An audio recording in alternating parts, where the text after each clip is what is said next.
Wangeela Luqaas boqonnaa 15 lakkoobsa 23 kaasaa. Tuntunicha isa cooma sana fidaatii qalaa inyaannaa ingammannaa ilmi koo kun du'eedhuma ture deebee jiraate badee ture argames jedhe hundumtinuus ingammadan ameen. Lakkoobsa 24 ilmi koo kun du'eedhuma ture deebee jiraate badee ture ni argame jedhe hundinuus ingammadan jedha. Gooftaadhaaf galanni guddaan haa ta'u.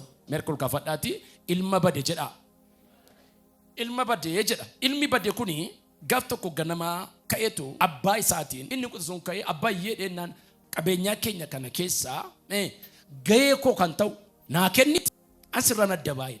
Abbaan maaf tole jedhe yoo jenne ilma isaati waan ta'eef ilmi isaa maal qaba? Gahee qaba. Mee nama samarka qabaati ilmi gahee qaba jedhaatti naa himaa. Isin atu faabrikaa guddaa tokko bantanii nama 500 itti qacartanii mucaan keessan garuu mindaan nyaatu. Maaliif? Mucaan maaliidha? Hin dhaala malee maaliin ta'u? Boriidhumti qabeenya sanaa kan eenyuuti? Kan saati. Merkoo gaafadhaa boriin qabeenyaa sanaadha. Kan ilmaati jedha. Innaa abbaanis tole jedheetu qabeenyaa qabu keessaa walakkaa ijoollee kana lammaniif addaan baasee mucaa isaa quxisu kanaaf gahee hundumaa wanta sabraa qabu wanta isa laallatu waan gahee isaa ta'e kenneef. Innis waan abbaa isaarraa qooddate kana hundumaa isaa fudhatee birri callaatti jijjiirratee hiriyoota isaatii wajjin bashannanaa gammadaa jireenya raafaa jiraatee gara biyya tokkotti bade. Tarii biyyi sun biyya bashannanuuf ta'u biyya gaarii biyya namatti tolu ta'uu danda'a. Qabeenyaanni abbaa isaarraa qooddate suni turtii baay'ee keessa maal ta'e jalaa bade jalaa dhume. Gaafa dhumu biyyichatti immoo beelli jabaan bu'e. Beelli jabaan kun biyyichatti gaafa bu'u waan godhu gaafa dhabu gara namicha tokko dhaqee akka bira jiraatuuf gaafatti matu namichi immoo darabaa lafa horiin jetti galcheetu akka inni horii isaa eeguuf akka inni booyyee tiksuuf lafa darabaatti isa geesse. Achi taa'ee beelli waan hammaateef nyaati waan hin jirreef namichi kuni isa mana isaanii keessaa irraa afaan isaa iyyuu gatamu isa mana isaanii keessaa hojjetaan iyyuu quufee nyaatu inni ilma ta'e bade kuni qola booyyee nyaattu kajilu jalqabe. Qola booyyee nyaatu jechuun xibsii yookaan kitifoo yookaan dulati miti. Waanuma booyyee nyaatutu ta'e kajilu jalqabe. Maarraa kan ka'e beela hamaarraa kan ka'e. Merke balleeffadhaa. Gidduu kana nama tokkoof ji'i dhufaa jiru kun ji'atti wanti bade si galuudha. Gaaf keessa gaaf tokko gurbaan kun qalbiitti deebi'e. Maalitti deebi'een jedhe? Minas barka qabaatii dammasaa qalbiitti deebi'ii jedhaatti naa himaa. Maalitti deebi'e? Qalbiitti deebi'eetu ilaamee dhennaan mana abbaa kootii keessa hojjetaan iyyuu quufee nyaatee irraa faayee amma waan godhaa'edha.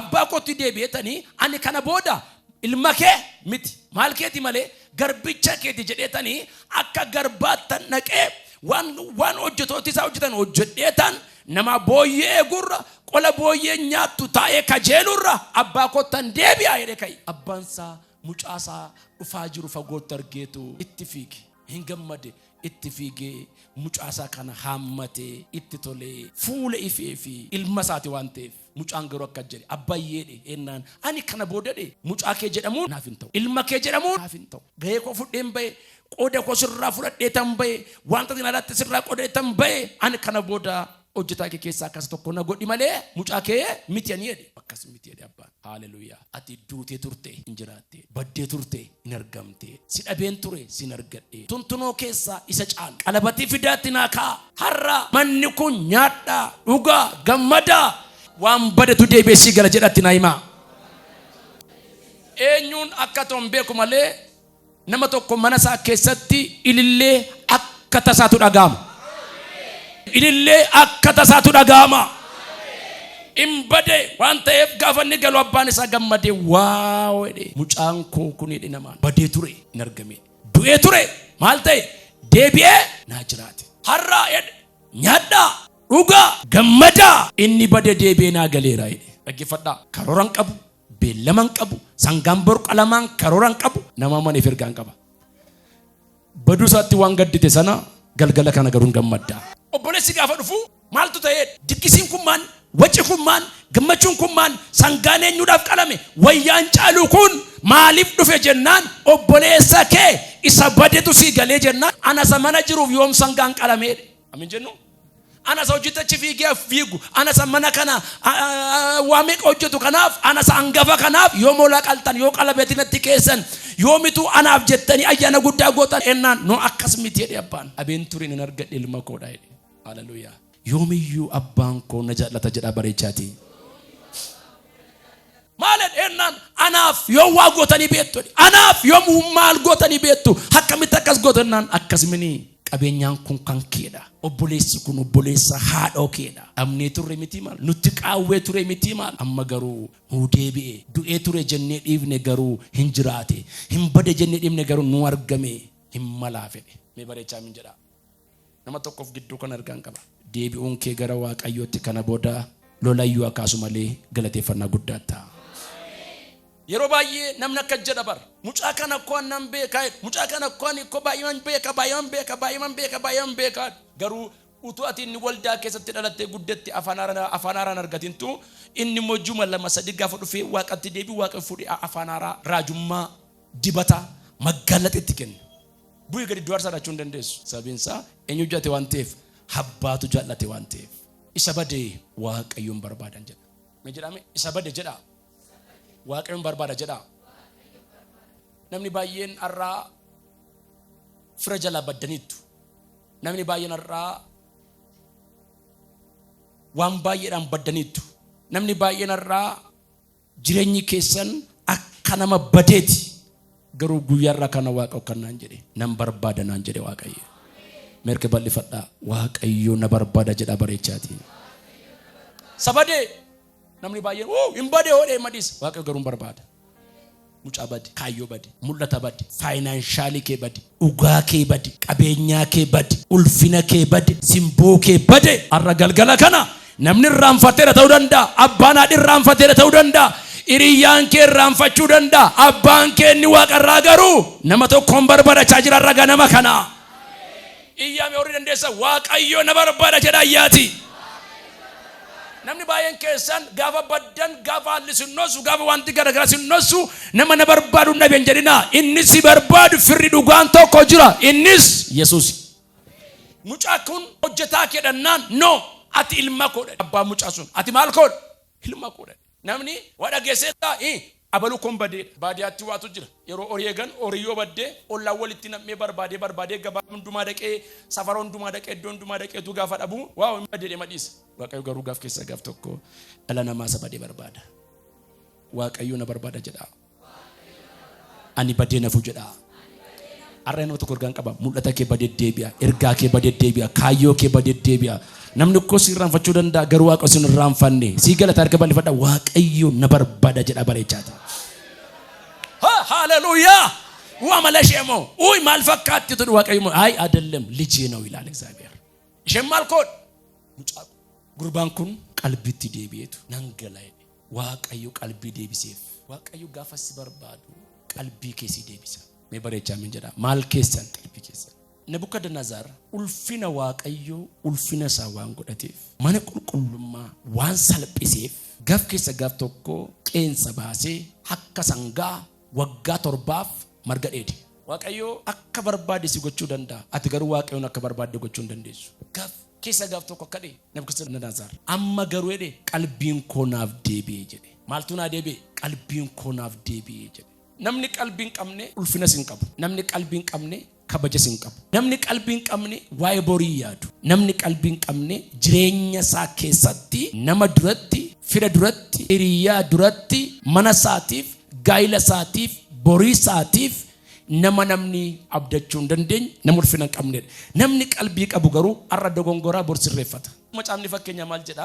Ani gurbaa qalbiin qabne tokkoon jedha dargaggeessa baay'ee gidduutti argee jedha. Dargaggeessa baay'ee kana gidduu gurbaa qalbiin qabne tokkotu taa'edha. Gurbaan kuni balbala dura toodha marcuma kaatee fuula isaa gara karraatti gadi galagalcheetu taa'edha. Warra kaan irraa faallaa. Namni qalbiin qabne wanta yaadde yaadu. Waaqayyo qalbiitti si yaadee bisu malee jedhaani. Ati iyyuu nama sirriidha jedhaani. Gaafa qalbiitti deebitu nama hamachuun cubbuu katee barta. Gaafa qalbiitti deebitu sobuun sirrii akkan taanee balta. Gaafa qalbiitti deebitu isa dur abbaan kee gaafa sireebu buddeen lagattu. Isa dur gaafa haadhi kee siifattu armi afaanin qabdu jettu isatu deebi'ee sii gala. Warri waaqayyo deema isin kenna beektu. Hundi keessan galgala mucaan keessa gaafa raftu simitti akkam fincoomneef algana kan banneef daayiperiitti bittu. Sirrii miti? Dur jira. Injiru fincaani ijoollee isaanii akka shittootti ilaalaniitu keessuma ciisanii ati bareedaan kun nama taate. Qalbiitti gaafa deebitu an karaan irra dhufeetu sitti mul'ata. Karaa irra deemtetu sitti mul'ata. Eenyu fakkatee hin beeku. Arraa hin deebita qalbiin kee hin deebi'a. Maattan. Meeshaa muka keessan qabaat yaa waaqayyo jedha bareechaati. Qalbiin koo deebi'u jedha. Nebukadnezar inni mana qulqullummaa waaqayyo ulfina dhawwate gaafa qalbiitti deebi'u. Haleluyaa. Akka dochirra ulfinni isa duraa caalus naa dabalame jedha. Erganni maal ta'e? Erganni qalbiitti deebi'e. Qalbiitti deebita taanaan dirreebu. Situ ofitti dheekkama. Qalbiitti gaafa deebitu namni sun tuffatu. Situ maaliif an tuffatame jedhee yaada. Qalbiitti gaafa deebitu namatu si eebbisa. Bareechaa min jedhaa. Gaafa fuudha dhaqan waa maxxinoo wayi tokkotu lafa kaawwedhan. Mitire maal shee laalu? Bareedinamoo qalbii shee laalu? Qalbii qabdiif qalbiin qabdu shee laalu. Maaliif qalbii yoo qabaatte irran tarkaanfattu maal gooti malee lafaa fuutee dabarti. Merki bal'ifadhaal takka hafuuratti guutamaati. Yaa waaqayyo jedha bareechaati. Qalbii naa kenni jedha. Meersi gel marka bal'ifadha. Inni teechaar sun nagaa jiru jettan. Har'a galgalamee waaqayyo qalbii siifa deebisu.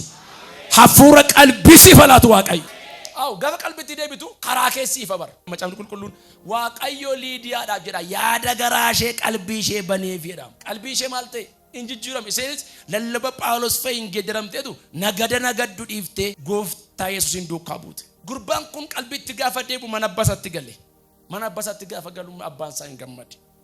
Kanaaf waaqayyo har'ayyuu isa badee barbaada.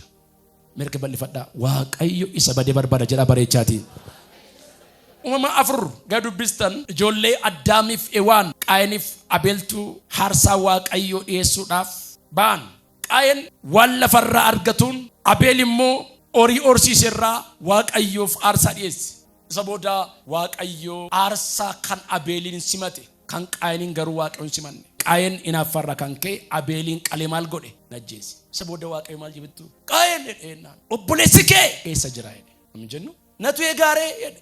Sabooda waaqayyo kan jedhe dhiigni obboleessa kee lafaa achi ol gara kootti maal godhaa jira? Iyyachaa jira jedhe. Addaamiyyuu yeroo sana eessa jira mucaan koon jenne. Hewaaniyyuu Abeel meerreen jenne. Waaqayyo takka jedhe dhiigi Abeel gara kootti maal godhaa jira? Iyyachaa jira. Eessa jira? Abeel jedhe waaqayyo. Eenyuun akka ta'e har'a garuu nama tokko yookaan abjuun sitti mul'atu malee namni tokko har'a waaqayyo karaa ofiisaatti si deeffata. Eessa jirta? Sin jechaa jira sin waaqayyo irra. Meerra boleessi kee de waaqayyo. Maal na ta'e gaarii de. No akkasumini de waaqayyo naan. Dhiigni obboleessa kee gara kootti maal godhaa jira? Iyyachaa jira jedhe. Macaafni qulqulluun akkana jedha. Dhiiga dhangaleef kan gadi baasu eenyudha jedha waaqayyoodha. Ilaamee de waaqayyo. Hadabuu jalqabe. Ati de waan kana gooteef jooraa taata. Jooraa sokkaa taata. Gaafa jedhu waaqayyo gaafa hadabuu Qaayin numti dhiiga dhangalaase kun waaqayyoodha. Kana booda namni na arge amma baga na ajjeesam jennan akkas miti. Milikitan adda keerra kaa'e. Milikita irra kaa'e. Akkatti hin bu'amneef garuu jooraa ta'ee jiraate maddi isaan beekamu. Jarreettan kun zarii isaa dabalatee yeroo waaqayyo adda baasee warra sanyii waaqarraa jedhee fi warra sanyii waaqarraan ta'in jedhee yeroo adda baasee illee jira jechuudha. Eessa jira? Meena masfara kana qabaati waaqayyo eessa jirtaa isin jechaa jira jedhatti naa himaa. Addaamiif Ewaaniin uumama boqonnaa 3 gubbaatti Addaamiin yeroo uume jalqaba namicha jalqaba uume kana biyyoorra gaafa uumu ati dhaabaa Eden kana keessaatu naa tottolchita jedhe. Hin balleessamu tottolchita. Hin tottolchita. Hin qaqqajeelchita jedhe. Yeroo hundumaa waaqayyoof Addaam duwwaatu walitti taasa'u. Innaan gaaf keessa gaaftu kophaa ta'urra jedhetu Ewaaniin laateef Ewaaniin gaaf arguun gammade. Adeemsa baay'ee keessa garuu Ewaaniif Addaam walitti taasa'ati babbareechaa jedhee gaafanne kaa'u Addaamiif Ewaan garuu erga wal arganii booda iddoo bareedaa dhaabaa Eden jannata kana keessaa seexanni baasuun qaba jettee gaafa yaaddu yeroo baay'ee amma utuma si baatanii bofa gartaniyyuu si haifatu jettuun ifattu nire bofi hundi seexana miti. Isheen gaafa sana garuu bofarratu maaltu bulte? Seexanatu bule. Seexanni dhuftee karaa bofaatiin gaaffiin ishee jalqaba maal ture? Waaqayyoo maal isiin jedheette. Muka kana hundumaarra maal godhaa?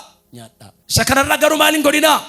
Hin nyaatina nuun jedheetti. Maaliif jennaan yoo isa kanarraa nyaattan maal taatu? Iji keessan hin banamaa duutu jedheen. Hewaanii gaafa ishee kan hundumaa timtu kanarraa nyaadhan nuun jedhe kanammoo hin nyaatina nuun jedhe maalinna kanarraa yoo nyaattan hin duutu nuun jedhe gaafa isheetti hin jettu. Laameetti nennaan isa walakka kanarraa utuu nyaattanii isiniyyuu akkuma isaa taatu jetti. Ajaji waaqayyoo tokko malee lama miti. Saboota ofiis nyaattee isaafis maal goote kennite. Saatima sana iji isaanii maal ta'e hin baname. Jaamaa turani jirru kun hin turre. Sila ulfina waaqayyootu isaan golgee jira. Qullaa isaanii arganii walitti kolfan qullaas hin turre. Saalfiin qaban ulfina waaqayyootu maal godhee jira? Shaffanii jira. Meerka bal'ifadhaa. Ulfinni waaqayyoo mana keerraa addan bahin. Namti timee harka ol kaaftu kuni isatti guyyaa hojiidhaaf olii gadi fidduu cala bara waa fuutee deebita gaafachuu ol kaaftu bara siimuu ameera jechuudha waaqayyoon harka bal'ifadhaa yaa waaqayyo jedha bareechaati ulfinni kee narratti haafu jedha. Qullaa gaafa ta'an baala ciranii ofitti hidhuu jalqaban sila garuu baala ciruu rakkanne bara waaqayyotu uwwise sila muka gara baala ciranii qullaa isaanii dhofachuu jalqaban isheen achi dhokattee inni dhokatee hundumtuu wal dhokatan sila maaltu dhossee jira? Ulfina waaqayyoo. Amma maaltu irraa deemi? Ulfina waaqayyoo. Wal dhokatan sabooda sokossaan tokko nagaame abbichi keessa.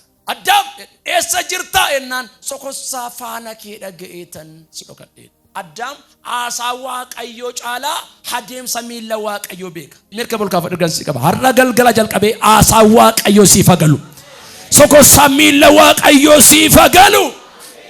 Namni baay'een shakkaan manaa baheedha. Makiinatti shakkaa yaabdi yookaan galagala. Maaliif waaqayyoo sitti taasisuusaa si mirkaneessuu qaba. Sinno kadhe eessa jirta de waaqa arrameen si maal jecha waaqayyo eessa jirta sin jechaa jira. Namni maaliin bada bara kana yoo jenne isa jalqabaa namni iriyyaadhaan bada. Mee nama simbarka qabaati waaqayyo iriyyaa si balleessu irraa si eegu jedhatti naa himaa. Yaa waaqayyo jedha bareechaati. Iriyyaa naan taanetti jedha. Iriyyaa borii koof hin taanetti jedha. Iriyyaa galgala koof hin taanetti jedha. Nallaatiin jedha. Arra namoonni 15 inamanta yoo taate abjuu kee badetu deebi'a ergaa keetu deebi'a mul'atatu si deebi'a simbootu si deebi'a waaqayyo iriyyaan taane immoo sirraa garafe fageessa bareecha min jedheeti. Barreessaan tokko maal jedha? Namni hattu sadi wajjin oolu afuraffaan immoo isa dhaa'edha. Maaliif jennaan eenyu wajjin oolu? Hattu wajjin yeroo hundumaa isa waa'ee maalii isa waa'ee hannaa dubbatu waan ta'eef qaxxaayetti immoo isatu jalqaba jechuudha. Salammaffaa waa tokko gochuudhaaf gaafa qaattu nama naannoo kee jiru ilaalee milkaa'ummaan hojii hojjetu osoo hin taane nama mana kamidha namatti wajjin jirtutu milkaa'ummaa keef sababa ta'a. Isin galeera amma gaafa namni tokko cimu maal jedhu beektonni yookaan namoonni maal jedhu dubartii cimtutu booddee ishee jira. Ati cimtu taanaan si keessaa guddina ba'a. Ati cimtu taanaan ulfinatu ba'a. Arraga nama kana waaqayyo iriyyaa si fakkaatee boolla si qotu. Yes. Waaqayyotu si laatu. Meecolame waaqayyotu na laatu jedha bareechaati. Merki bergansi qaba. Warra dhoksaatti si balleessu birrii fudhattu arra waaqayyo adabeera. Yeroo shakkiin qabne bareecha amin jedha bareechaati. Ana irratti jedha bareechaati. Waaqayyo hin dhiisu jedha dubbadha. An yeroo hundumaa wanta namanu na wajjin jiraachuu waaqayyooti. Arra waaqayyo iriyyaa intaanetti si laatu. Iriyyaa si fakkaachaa lafan loluu beeka amala isaa beeka nyaata ajajuuf hin danda'a wanta inni barbaade gochuu hin danda'a jedhee garmanaa birrii fudhachaa asin immoo si jaju waaqarra galgala fayyaa nagaa sirraa adda baasa. Mee cimamee chaa'oo jedha bareechaati. Nama torbaaf kun immediately hojiitti kamaa waaqayyo warra borii keef hin taane nan shanyaasin jedheera. Calma deemantiran chaa'oo jedhi bareechi. Haalleluuyaa. Meejasirume haalleluuyaa dha bareechaati. Macamni qulqulluun maal jedha? Iriyyaa gadheen jedhe akka bofa marga keessaati. Iddamuu kee argita malee nagartu. Lammaffaa iriyyaa gadheen akka qoree dhoqqee keessaati. Nan eeggachuu hin dandeessu. Maal ta'uu dandeessa malee waraanamuu dandeessa malee irraa of eeguu hin dandeessu. Arga malee fadhaagaa. Ati irraa of eeguu hin dandeessu la waan tokko. Namoonni 11 har'a galgala waaqayyo nama harkaasi buufata. Waaqayyo namatti na laatu dha seesati. Tokko lama zlaatun nahati pelariaba. Tokko faa Qorontos 15:33 nu dubbisame. Ingowwamina Hiriyyaa gadheen amala gaarii hin mancaasaa. Yaada keessan qajeelfadhaa. Cubbuutti qabamtanii hin jiraatinaa. Hin gowwoominaa. Hiriyyaa gadheen amala gaarii maal godha? Mancaasaa. Harka balleeffadhaami. Wiilaatos. Baay'ee namatu irraa jalqabee bara baraan gammadaafa. Mana kee keessa waaqayyoo nama hiriyyaa hamaa irraa adda baasuu qaba. Maatii abbaa kee keessa waaqayyoo nama hiriyyaa hamaa irraa adda baasuu qaba. Harka balleeffadhaa. Guyyaan furmaataa har'a jedha ayyaati. Unati nau nama maatii kee balleessaa jiru hiriyyaan taane sana hiriyyaa hamaa sana waaqayyo argeera bareecha miidhagati.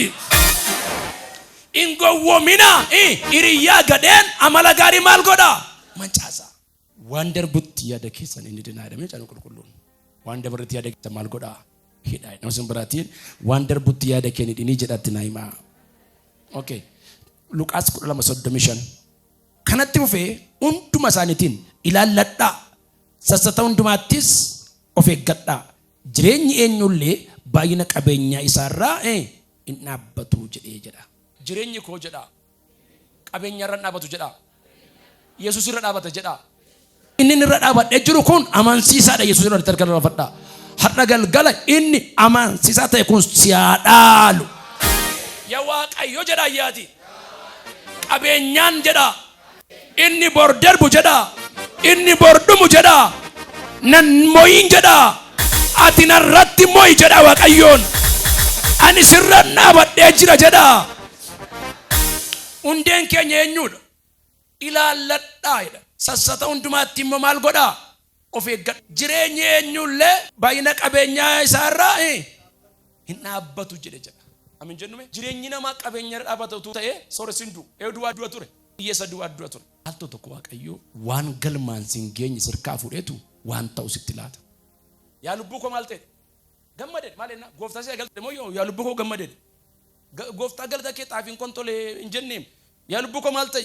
Das gammadee menna waggaa baay'ee kan nyaattu argattee taa'e. Sabooddi waaqayyo immoo ergamaa isaa ergeetu gurbaan kun an kenneefii jennaan nan galateeffanne jennaan galgala kana lubbuun isaan fudhatamaa jedhe.